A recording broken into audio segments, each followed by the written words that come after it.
In this video, you will learn how to reset your Dayforce password.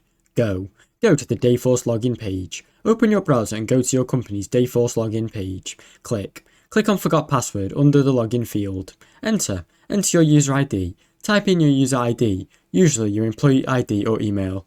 Then click Submit. Verify your identity. You may be asked security questions to set up previously or enter a verification code sent to your registered email or phone or authentication app. Create a new password.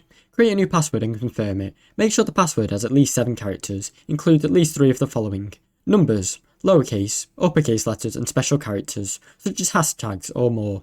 If it's not the same as your last password, save your changes. Click Save or Submit and complete your password reset. You'll get a message confirming your password has been successfully changed. Now you know how to reset your password on Dayforce simply.